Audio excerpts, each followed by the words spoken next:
Good evening, everyone. Welcome to my regular, well, it's turned up fairly regular live stream for developing on Node-RED.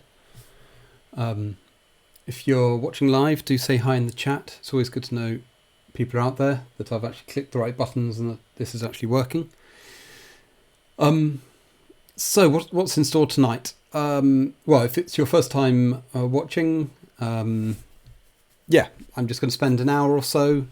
My goal is always to keep it under an hour. I don't think I've managed to keep it under an hour yet, but, you know, not run on to more than that. Doing some sort of Node-RED development, and this is development on the Node-RED project itself rather than using Node-RED. It's about developing Node-RED. So lots of interesting topics to cover over the course of these live streams. So for those following the project, right now we are on the cusp of the 1.1 milestone release, to the extent where, you know, in terms of everything I've got to do, I think I'm about 95% of the way there. We've got a pull request in with all the documentation updates. We've got the release blog post is done. I've got two videos published to YouTube, but private, waiting for release day for more documentation done. The main outstanding one is the release video, which I may record once I'm done here, or I may save it to the morning.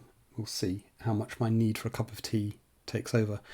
So, yeah, really close. But there are one or two little code things which are safe to do this late. Safe in the sense that they are very low risk to breaking anything, and I'm confident that we can test them fully without doing a beta release. So let's just have a look around.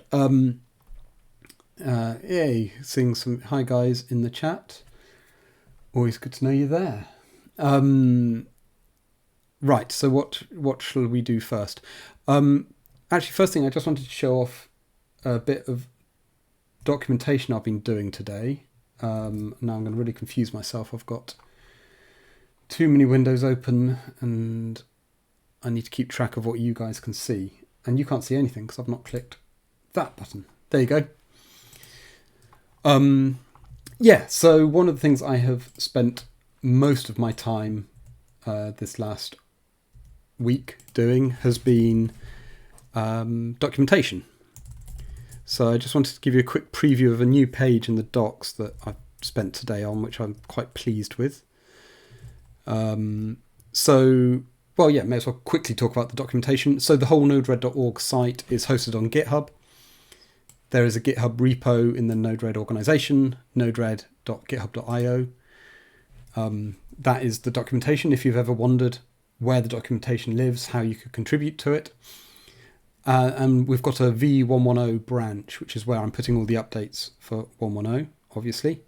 And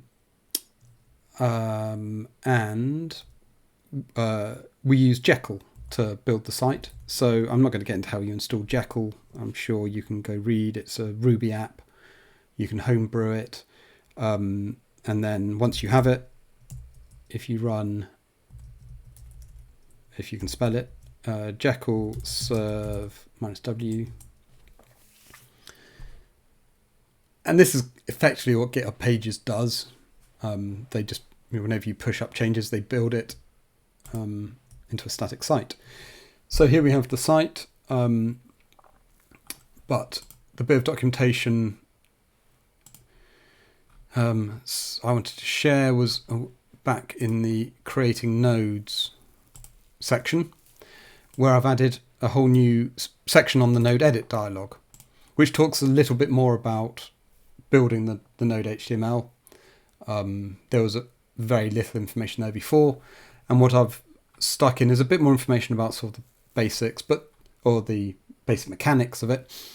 But I've also now started adding in some of the common elements that you can use in edit dialogues with example and the HTML for it. And what's cool is these examples are live and working. So I've actually embedded the right bits of CSS in the page.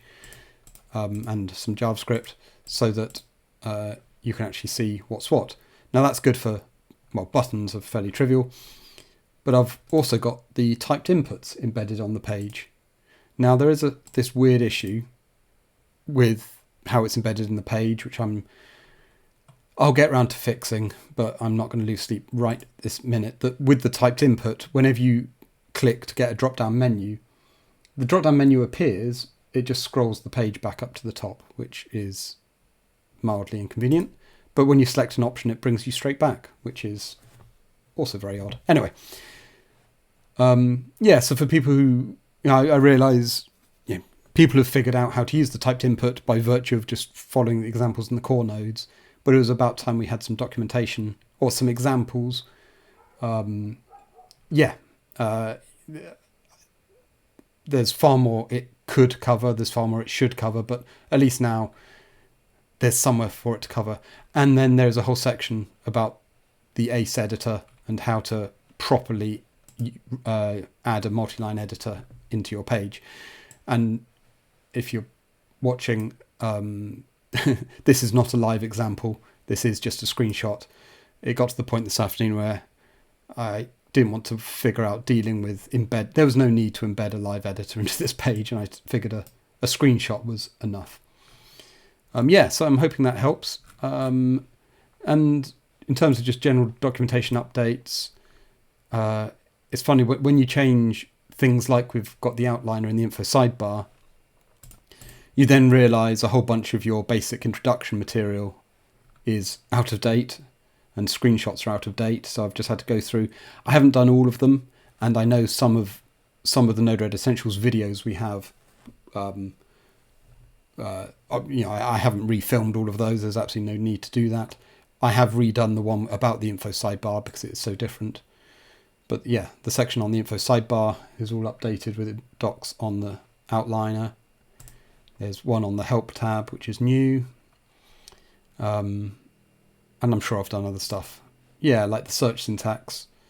If you remember from previous live streams, we added in some of this search syntax for how you can filter, so actually getting documented. It's an interesting point I've realised, given how much time I always end up spending on documentation when the code's pretty much ready to release, is I want to make sure we have a way. So we've got the pull request template that people fill in when they submit pull requests. I'm going to add in an item around documentation because I think more often we should make sure, or certainly invite people who contribute new features that should be documented, invite them to at the very least raise an issue on the docs repo so we remember to get the docs written, or at least we are able to track better the backlog and how much technical debt we have in terms of documentation. I will quickly say, just as I remember it, the other bit I've expanded is around the securing Node-RED. I've added a section right at the top around enabling HTTP access, which it doesn't get down into all the details. I mean, I don't get into how to generate certificates because there are so many different ways and so many ifs and buts around your setup and how to do that properly. But I realised we hadn't even mentioned HTTPS on this page, so at least now that's the first thing it comes into. But it does talk about the new feature in 1.1 being able to automatically refresh the certificates, which is goodness, thanks to Bart, and some of the other technical things around, custom authentication tokens is in here now, and adding custom middleware to the roots. So, the documentation does tend to lag behind, but I find it as much as satisfying as it is to write the code to make things work. I also find it really quite satisfying writing good documentation. Not, I don't claim this is good, but it's better than nothing, and it's satisfying to see it evolve. So, anyway. But you're not here to see me whittle on about documentation. Let's get into what we're actually going to work on. So, don't need that one. So let's head back into Node-RED itself. We're in the dev branch. let's just make sure I've got everything. I'm pretty sure I have, because I did this just before I went live. And we do grunt dev because that's what we do. So the specific issue I was going to work on, and it's going to be pretty quick. It's to do with the groups and the appearance of groups in the editor, and I'm hoping you guys can give some live feedback on this one. Oh, look at that. Workspace as I left it from our last Twitch stream when we were playing with the position of the button. Let's get rid of those, and where's my sidebar gone? There he is. Okay, so what I want to look at is the group, and it's the margin around between the margin of the group and the nodes inside it. So if we just create a group, right, why is that not creating a group? What's going on? Oh, I was doing the wrong keyboard shortcut, that's what. There we go. So in the original version of groups and in the earlier betas, we didn't have as large a border between, or margin I should say, sorry, between the border of the group and the nodes. And a couple of issues were highlighted. One was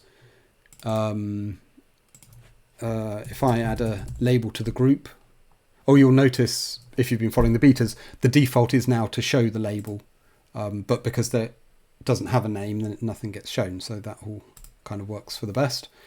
Anyway, if I add a label and I put it at the bottom, on the bottom of the group, you can see the text appears there.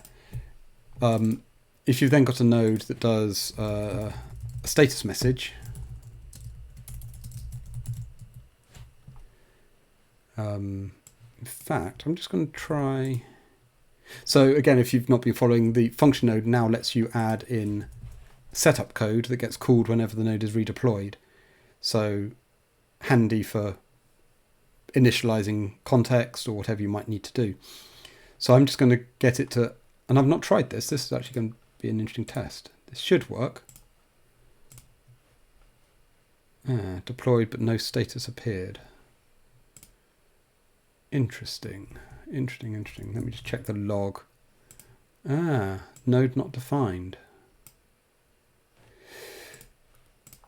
Okay, I'm not going to get into that right now. I need to go back. Okay, I need to clarify in the docs what you are and aren't allowed to use in the setup function. I thought we did allow some sort of node stuff. Regardless, I'm just going to stick it in here, deploy it and trigger it. So there we go. So we've got status text and we've got the label of the group.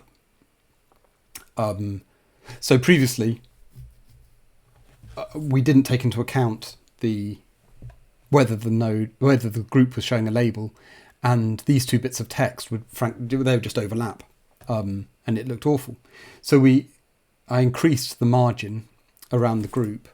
The other reason for doing that, if I add this debug node to the group, was when you have a tight curve like that, there was feedback that if you can imagine the group border being sort of half or a whole square further in, the fact that the wire poked out of the group, I was less. I mean, even now you can see it still just hits the edge, which is kind of an extreme edge case, if you pardon the pun. And yeah, but my main issue was, let's just remove that from the group.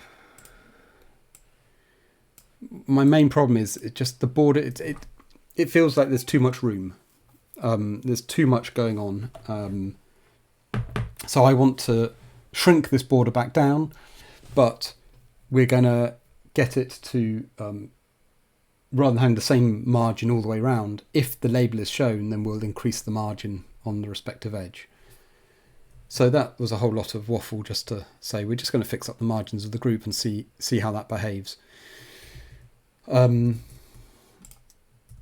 So we're going to dive into Vue.js, which is one of both my favourite and least favourite files in the whole Node-RED editor source code, which is almost 5,000 lines long and in desperate need of breaking up. But as we come down the bottom here, we have the code for getting the bounds of the group. So at the moment, it's this 35, I think, is the magic. That's the magic margin value that we have. Let me just check. So we've got 8 of them there. Ooh, what's going on?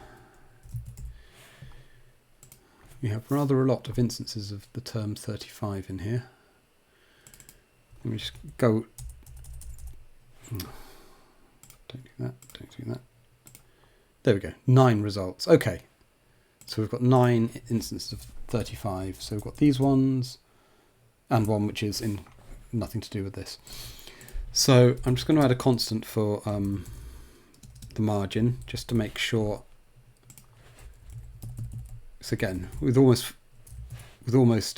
5,000 lines of code in this file, then there's a non-zero chance that I'm editing entirely the wrong stuff. So if we just set that back to 25 rather than 35, yep. Just hit deploy just to save this change. And now if I reload, yeah, so you can see the margin is much tighter, and I think this is how I had it in the original beta, but now you can see when I inject the horrible clash of text. There's also an interesting question around different font sizes, different font colors. Maybe the default group label color should match the default status font color. Anyway, it's that sort of pixel pushing that I distract myself with all the time. But here we have margin. So yeah, so we've got this constant for the margin, and that's all fine. We're going to have a 25 pixel margin, which just feels a bit better. Sort of aesthetically, it feels a bit more. I don't know. It feels a bit more comfortable without being too roomy. But now we just need to increase. In fact, let's duplicate that and then change this one to stick the label up top. So there we have, and I'm just going to set this inject to inject once. So how does the connection lines behave with a smaller margin? Will they overrun? So yeah, so the wires are going to overrun the border. Aesthetically, I have less of a problem with that. Yeah,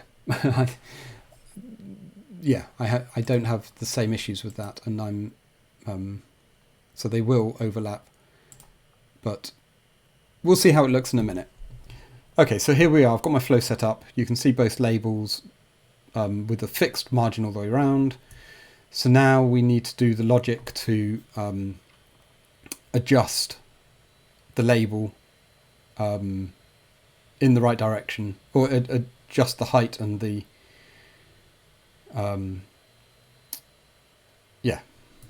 adjust the margin. Now, handily, we've already got a bunch of logic in here for that.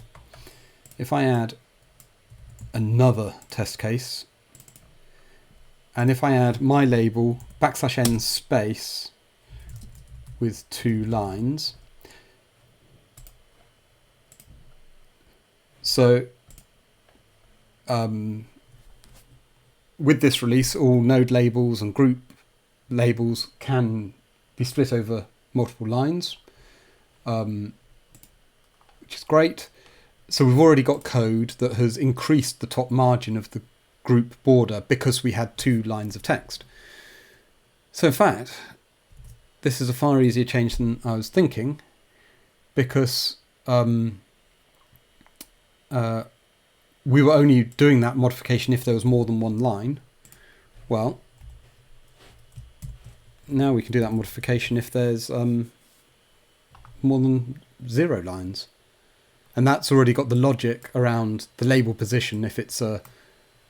so the... well, that's interesting. We don't expose the group properties. If I export this group, you can see it's got its style property, and the label position tells us where the label is. And we use compass points. So if you imagine the well, north, south, east, west, northwest, northeast, southwest, southeast. So N means north, which is on the top, and south would be along the bottom.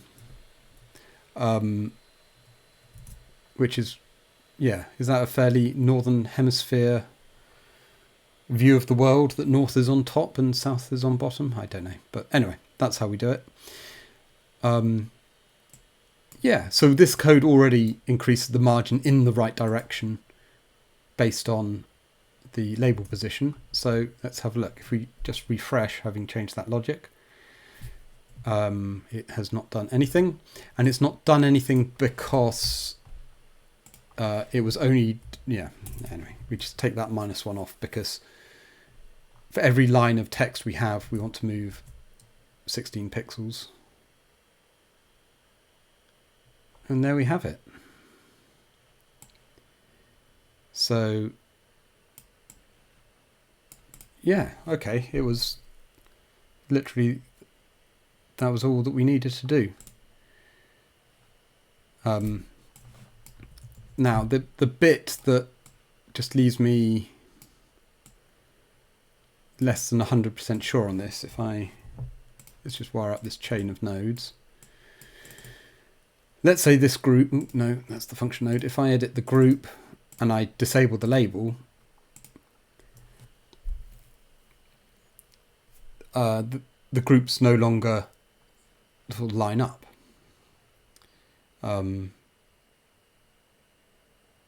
Yeah. So, let's see. The other option is we only increase the margin down if... we only increase the margin for the label if it's below. I don't know. I just deploy that. Let's see what this looks like. In fact, I'm going to add another function node along the way.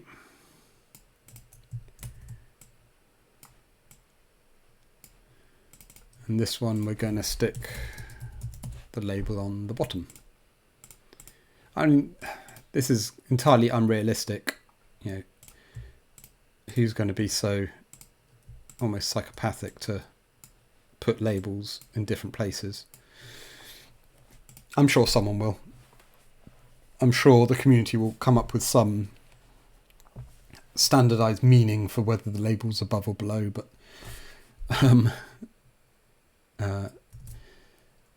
so just out of interest, let's just move this round. I'm going to change it so we only bump the margin up for southern labels, which would be here. If label pos 0 is an S because it's a southern label, then we want to knock off 16. Let's have a look. Oh, that didn't work at all. Oh, no. Sorry. We want to cancel it if it's a northern label.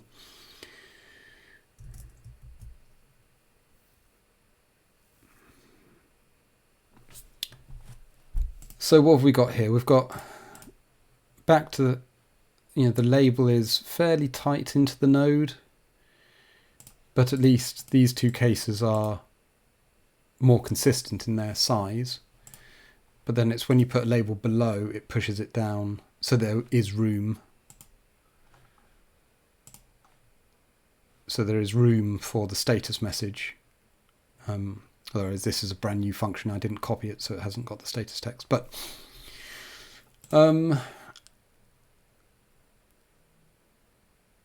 know what? I'm going to back that bit out, I think.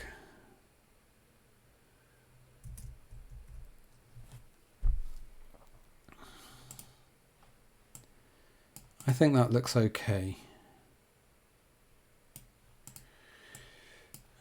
Yeah, let me know in the chat. It's one of those things, I mean, it's not functional, so we could still tinker with it after we do the release, but because people are going to, if it's going to cause things to move around, if people invest a bunch of time getting their flows laid out and looking just so, it would be a shame. Oh yeah, it would wouldn't be a good look for us to suddenly start moving things around unexpectedly. And also, this is such an edge case. It's edge cases all the way, which always gives us headaches. So I'm just going to put back that bit of code and have another stare at it.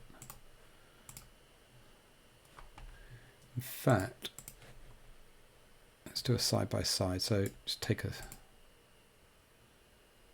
that taking a snapshot? Yep, it's taking a snapshot. So that's that's option A, which is increase the margin for the label on the north or south side, wherever it turns up. Now if we reload, so there we only increase the margin on the southern side because it might clash with status. And I realised whilst on my monitor I can put them side by side because I've cropped the screen for this streaming. I can't easily put them next to each other. Shrink that down a bit.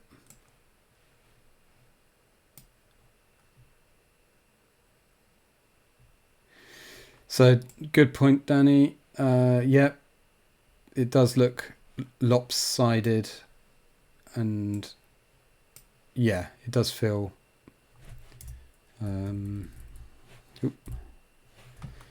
basically that space there feels a bit wasted.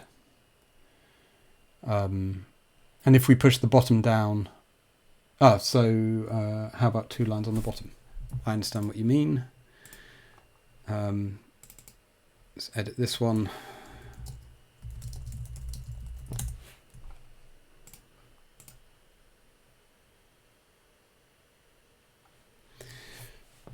Now, yeah, so here are the thoughts going through my head. We're talking an edge case. I would suggest it is unlikely that a user would choose to mix and match labels on the bottom and the top. Yeah, I suspect people are going to adopt their preferred style and stick with it. So I think as long as each looks okay in its individual right, that's probably good enough for me.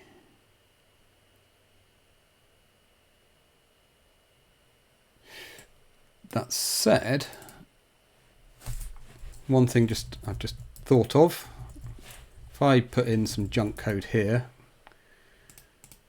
is that junk code enough? Yeah.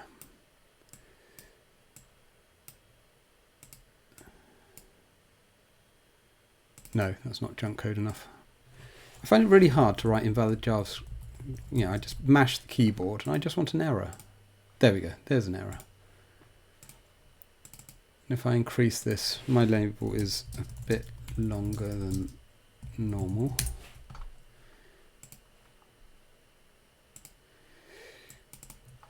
Now what should happen, and is bigger than the node.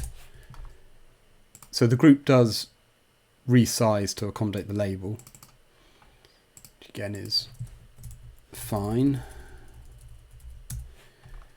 So the thing I wanted to just check out is, okay, there is a very slight clash if the node has the change symbol or the validation error.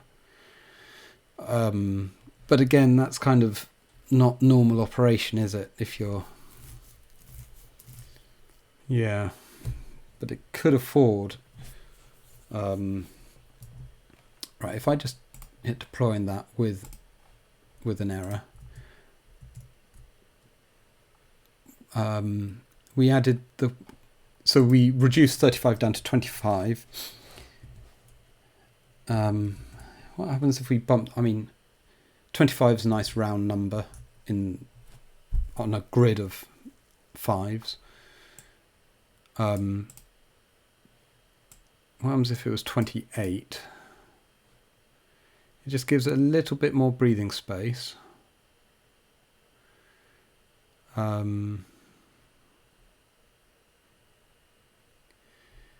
Gives it a bit more breathing space.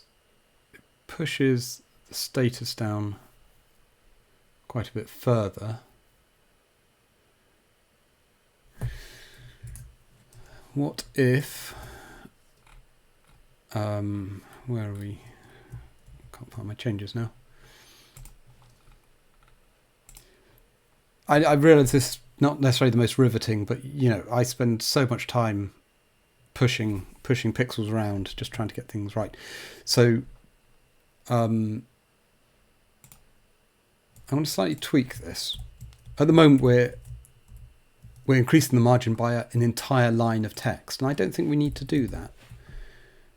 So I'm saying if it's on the southern side, what if, rather than a whole 16, we add in half of that 8? Let's have a look.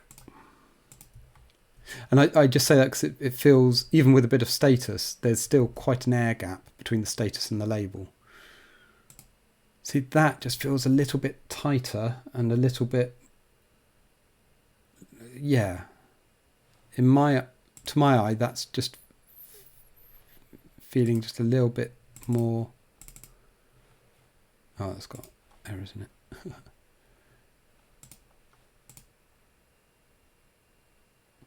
Yes, I think that feels a bit better. So it means the gap, we're not adding an entire line of text worth of gap between the node and the label. It's only half. But as you can see in this top one, even just that half is enough to keep those two bits of text from overlapping. Okay, and then when the nodes are aligned to the default grid, you can see the group borders don't quite meet. So again, thinking of the potential complaints, that's an issue. So if, for those who follow me on Twitter, you may have seen the Mario pixel art I did, which you can do with a link node, which, well, any node where you can hide its label. Link nodes are convenient because they default to that. And when you create a grid, create a group around it, you get something that looks like that. And then when you start pasting lots in,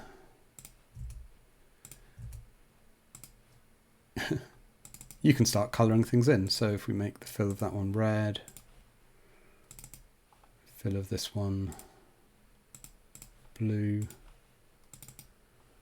I mean, it looks atrocious, but you can relive your 8-bit computing days. But I guess the point I was making, though, is the fact that the group border doesn't necessarily hit the grid line. It is dependent on the node, on the dimensions of the node. When you're snapping to grid, does the fact that the grid lines don't quite hit, is that an issue? is that an issue? Now, because we do horizontal flows, it's far more likely to be a problem. Well, okay, let me step back. I don't think the lines should, the grid line, the group borders, I like there being a natural gap. So we're what, if you can see, we are three grid cells between these two nodes. And that's now the minimum. If you want to put each node in its own group, that's now the minimum space you could have.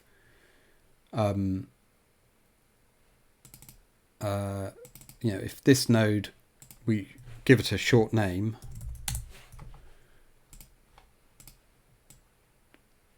Yeah, see, because it's based on their edges, the minimum distance is still 3 grid squares. If we brought it in, so if the only way we could get the nodes 2 grid squares apart would be if the margin was down at, I don't know what that would be. That'd be like 18 pixels rather than whatever the margin is, 28. Oh man. And then that feels just a bit too tight. No, I'm happy with that. I think the fact they're close but don't touch is good. And again, this isn't intended to be a drawing application. The main use here is being able to help you document your flows. And help organize your flows. And if you need it that extra 1, you do it that extra 1.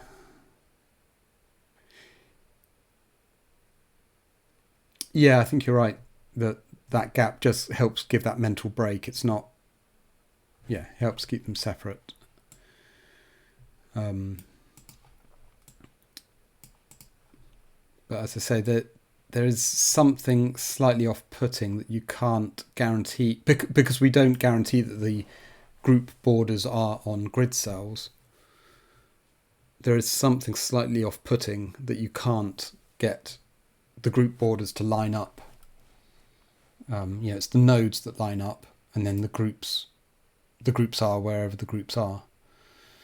Like I said, the fact I've taken it off 25 and put it to 28, I'm just going to try that on 30, but if I've done the maths right in my head, I think 30 will cause the nodes to, the group borders to collide more.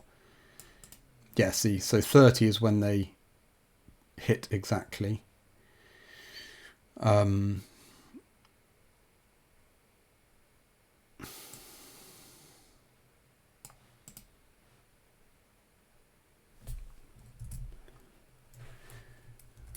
If we take it down to 27, I know I had it at 28 just now. Oh, pixel pushing.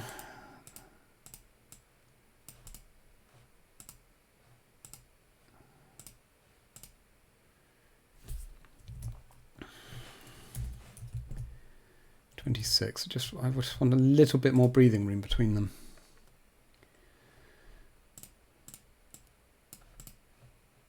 So that's better in my eye, because when you select the node, then the group selection border fits in that gap and doesn't clash.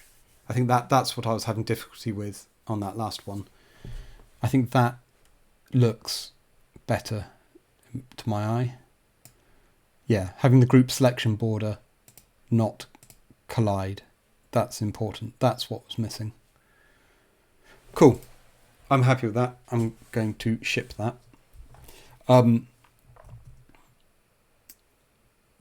Cool. So what are we going to do? So the code change is done. Let's look. Untracked changes.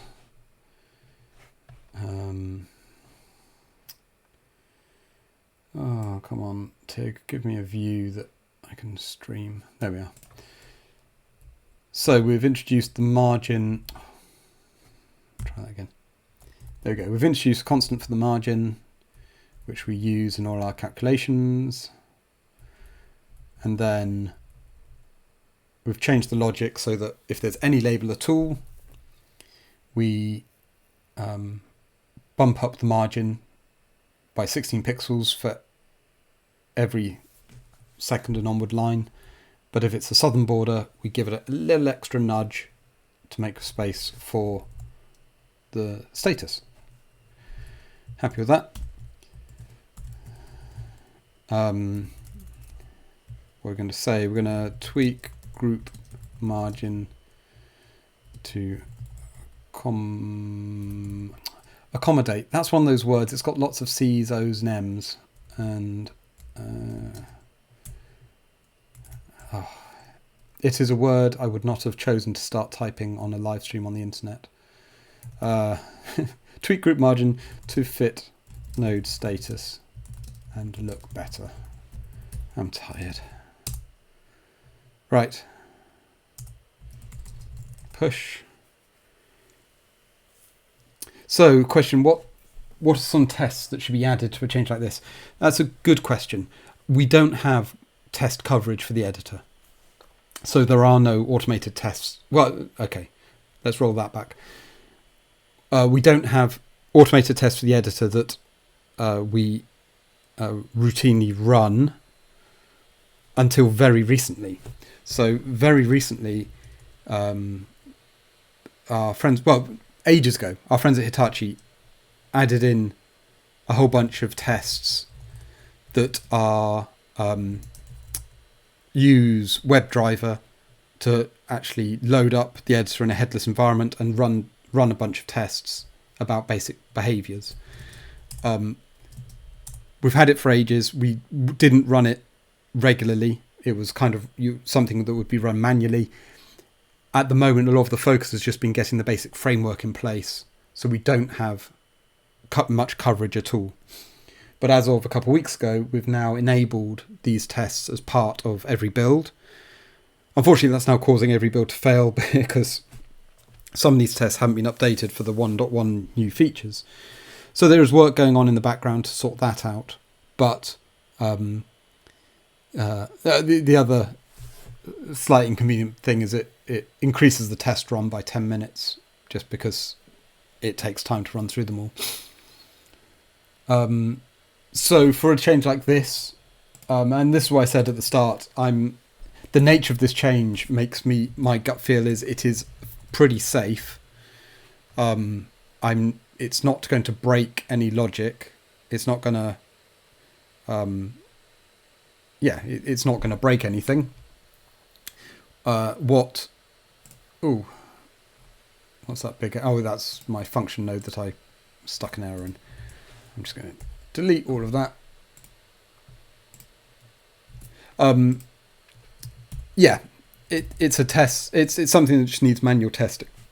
But you've been watching as I've been tweaking those values. It's more a visual test, making sure it looks okay than far less functional than many other changes. Okay.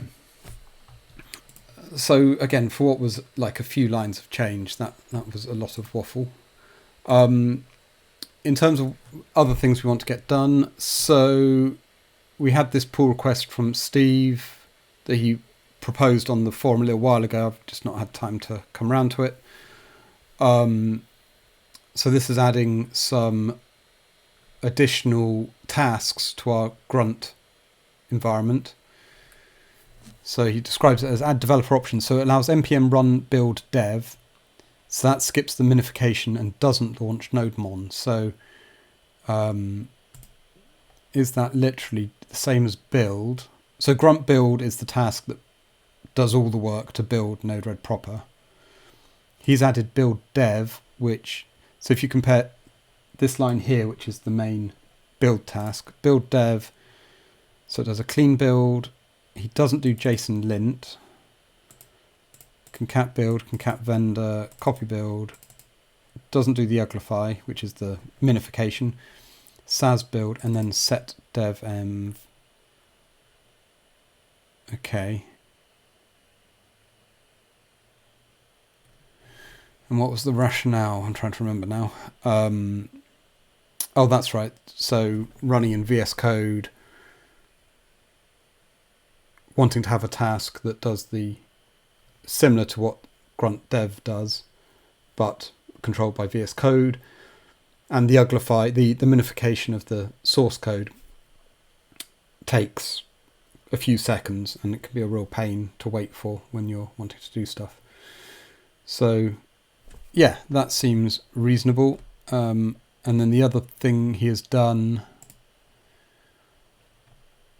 is added in to the package.json into the scripts section, dev and build dev. So you can just do npm dev or npm build dev instead of grunt dev and grunt build dev. So yeah, that seems... We'll let him have that.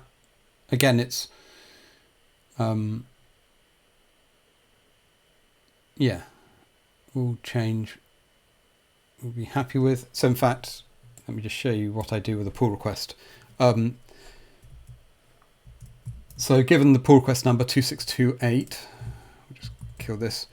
I have got a Git script called PR that I give it the pull request number, and that goes and pulls down that pull request in a new branch called PR and its number.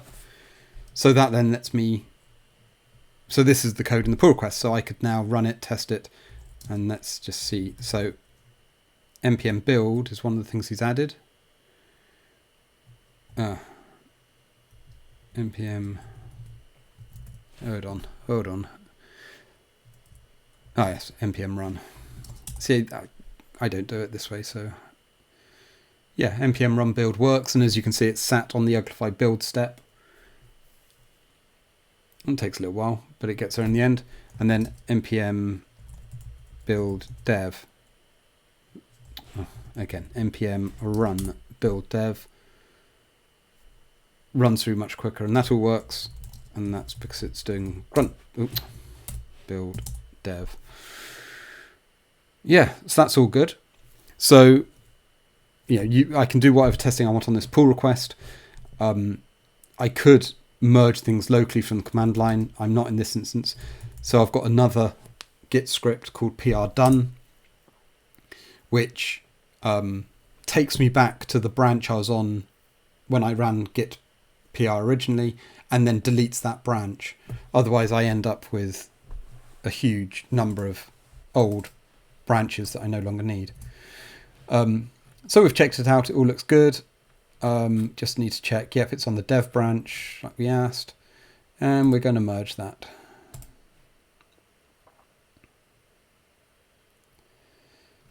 And because it's a developer thing, I'm not too worried about updating the README or docs changes. Yeah, that's a whole area we need to add more docs on, but things are good. Hold on. Why is it still saying open?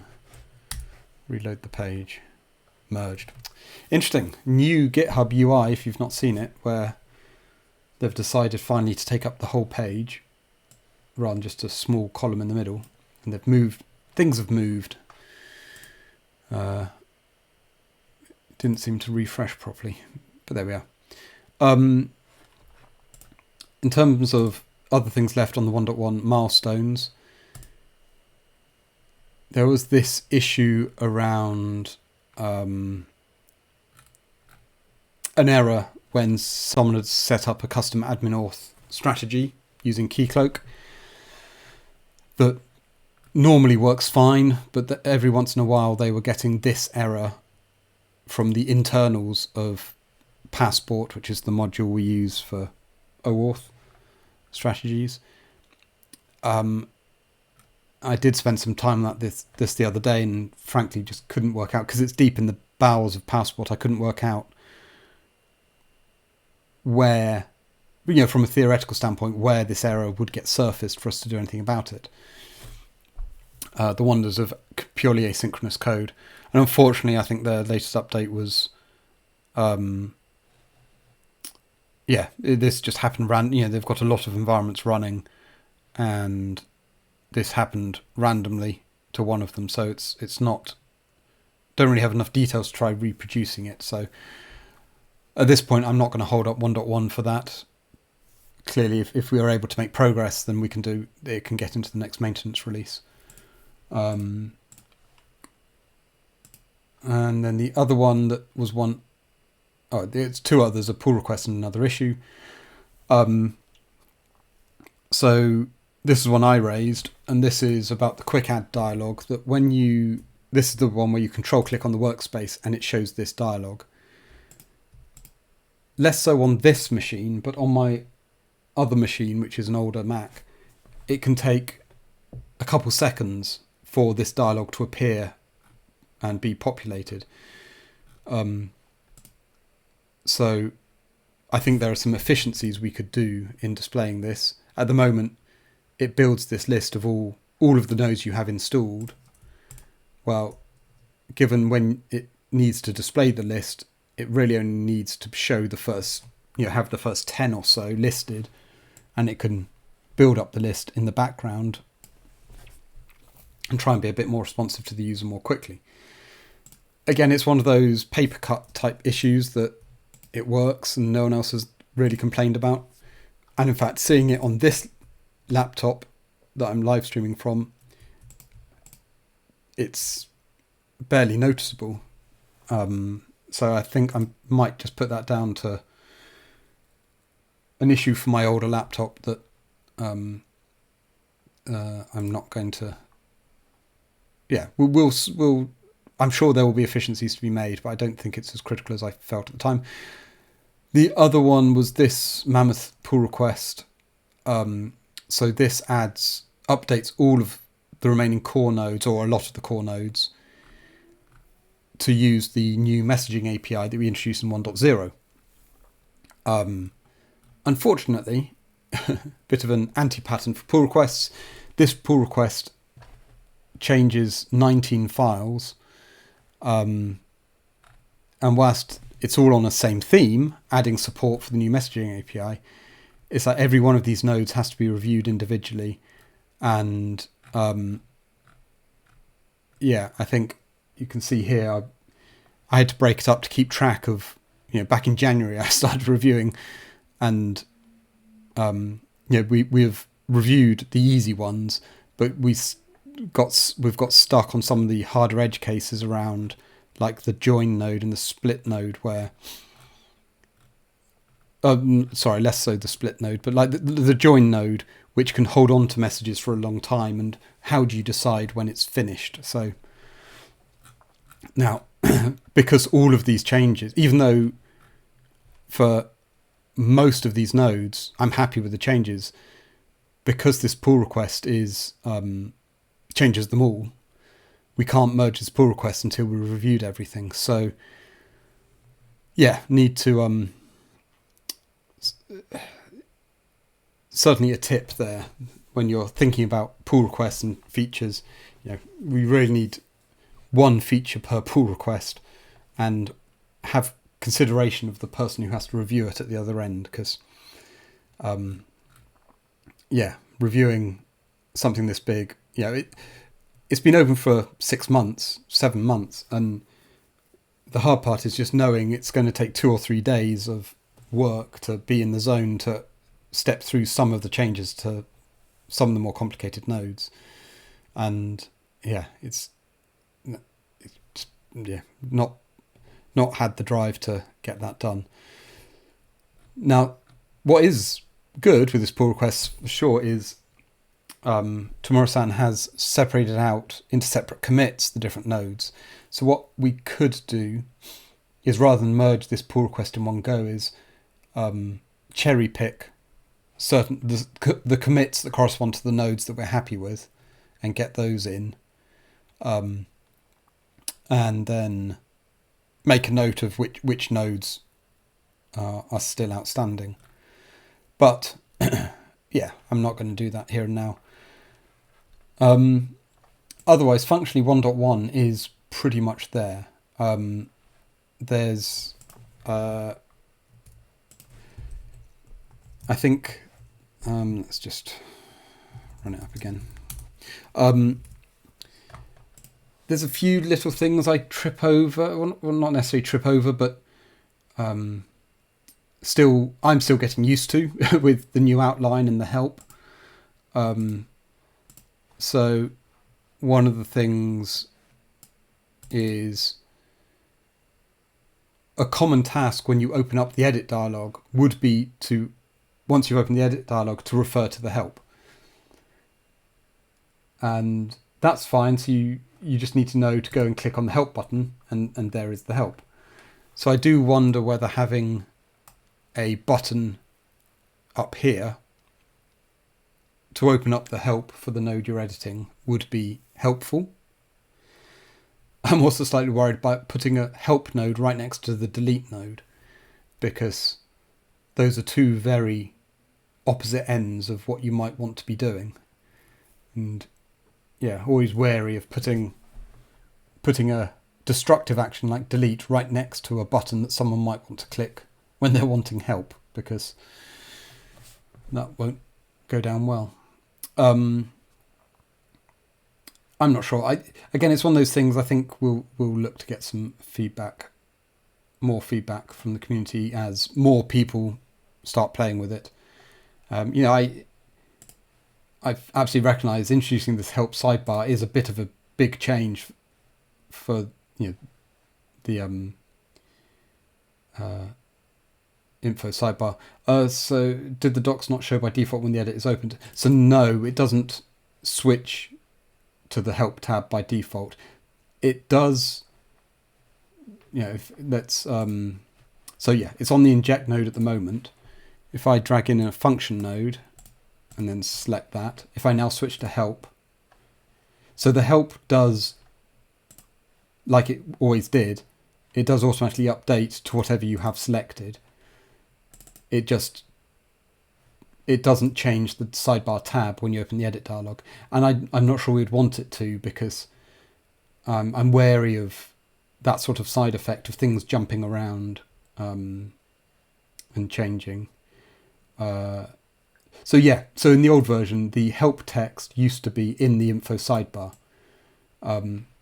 It used to look a bit more like, basically the help text would appear in this white space down here. But given this outline view we've added, we decided to the help would get squashed, particularly if the user starts adding some documentation of their own for their nodes. So custom docs for this function node, which can be nicely marked up, is a list. So that all looks good. So we show that documentation down here because we figured it's part of the properties of the node itself. It's if you're sharing a flow, it's more likely you're going to want to read the custom docs for the node rather than the generic help. And then we have added this button here, which opens up the help sidebar with the help for that node. And the other rationale for moving the help into its own sidebar is you can now get this table of contents. So you can now browse and read the help for all nodes rather than forcing you to select a node to view its help. Likewise, if the subflow has custom documentation, it could show up here as well. And then one day, the reason these help things aren't at the top level, the reason we put node help at the top level was you could imagine more inline documentation for different things to do with Node-RED here, which some people might find helpful. If you pardon the pun. Oh dear, I'm tired. Well, there we go. It's an hour. So, I think 1.1's pretty much there. I think... what else do I think? Yeah, it's pretty much there. It's we've addressed pretty much all of the issues. I'm just going to quickly fix this one. So having added the outliner, which gives us a nice list of configuration nodes, it occurred to me that the configuration node's dedicated sidebar, its days are now numbered. And I was hoping to get to a point where we could actually remove it from this release. But we aren't quite there yet, because at the moment in the outliner, we don't provide an easy way to delete lots of things, which you can in the config node sidebar. So the config node sidebar, which is a very old sidebar compared to the others, is staying in this release. And I've noticed since a recent Chrome update, when you click on the background of the config node sidebar, I don't know how well this comes across in the stream, it has a blue border for some for a reason, which I'm just going to quickly verify. And I think it's is it when it it's when it's got focus, then the user agent style sheet is kicking in. Must be here somewhere.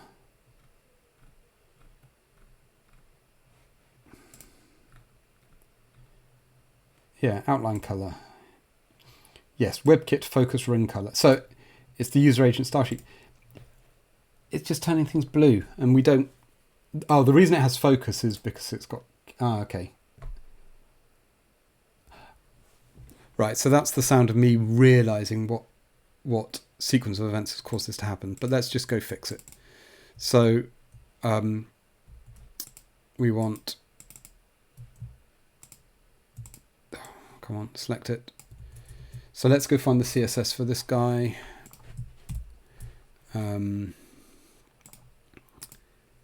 So yes, to answer your question, yes, I'm using OBS to stream, which just makes life nice and easy. I was actually going to do a write-up as much for myself about how I've got everything set up. If you compare this to like my first week or two of streaming, it took me a couple of weeks to get my setup just so that I've got the chat there, that side, main window there, and with all the borders and the text and the bottom. It's just good fun playing around with this stuff. Okay, so here's the CSS for this guy, and we want to say if it's got focus, outline, none. It's a bit brute force. Let's see if we reload.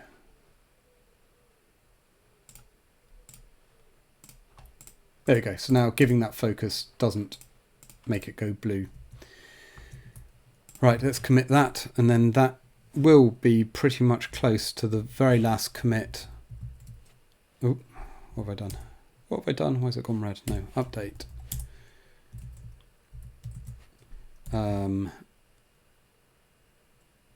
Clear outline focus on config node sidebar panel.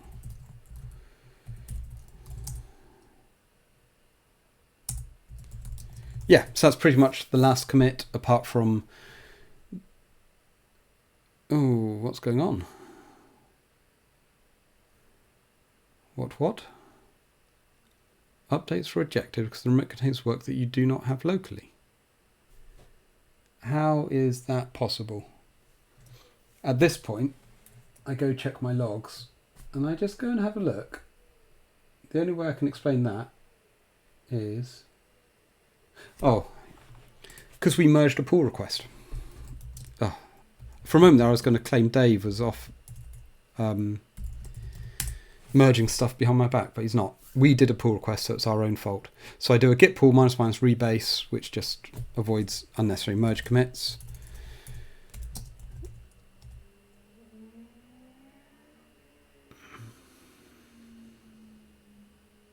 Done. So that's pushed. Yeah, there we go. So I think the only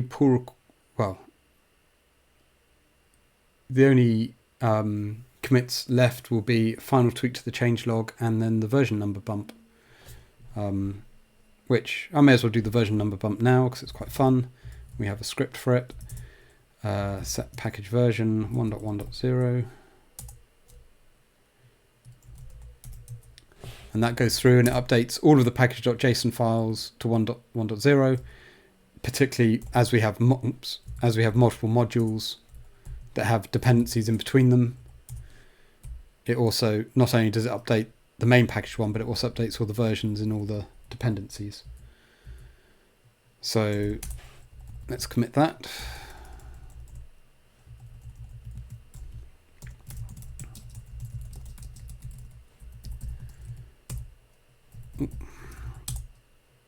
There we go. And now I'm not going to claim that's the last one. I do need to update the change log.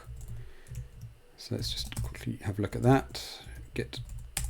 So again, git change log is another. Oh, there's more here than I was expecting. Oh no, that's fine. So git change log spits out all of the git commit messages in a markdown format that I can go and copy and paste. So these are all the commits that have happened since the last beta. And there we go. Just trying to see. Because I know I've got a whole... There we go, update changelog. That's the last time I updated the changelog, and everything since then. We'll copy that.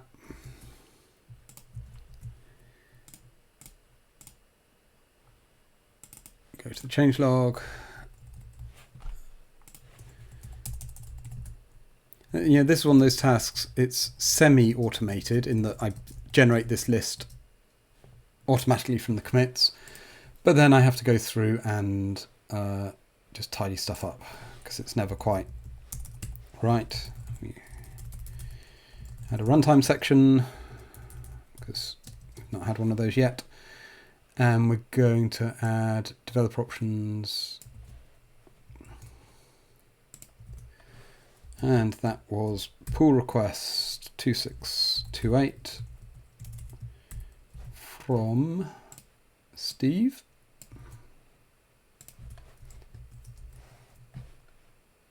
That's that done. In the editor, clear outline focus, the one we just done. Tweak group margin.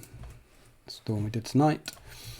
Switch node, we fixed an issue, if you saw on the forum, around JSON outer expression handling. Fix reparenting nodes in outline when they change. And fix backwards migration of inject without topic. So that was actually quite an important one. So the inject node in this release lets you now set any message property on the message.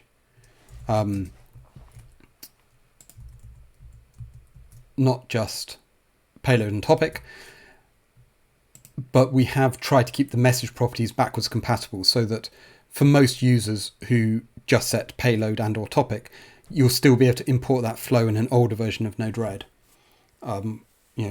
As we expect the more enthusiastic users to upgrade, as new users come along with older versions, they then start tripping over not being able to use the newer flows. We want to try and avoid that or minimize it. Anyway, but there was a bug. We weren't creating as backward compatible inject node as we thought. But Dave fixed that yesterday, which is good. Okay, so that's now all up to date. So that's another commit. And thankfully, I don't put updated the changelog in the changelog. Otherwise, you'd be there forever. So for all intents and purposes, I think that commit is pretty much it. The only other one I will do, and I'm not going to do now because we've gone over the hour. Just check there aren't any minor fix versions to bump on our dependencies. Which there's usually one or two just we can safely update. But at this point, I have to go read the change log for all of our dependencies that might want to update to determine what's the risk in us updating. Some of our dependencies will we are quite back level because they've dropped versions of Node that we still support and things like that. So yeah, dependency management is a fun game in the Node world. Okay.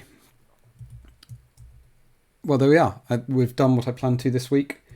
Hopefully, you should expect the 1.1 release tomorrow. Touch wood. If I can get the video done and edited tomorrow morning, then we'll get that release done tomorrow.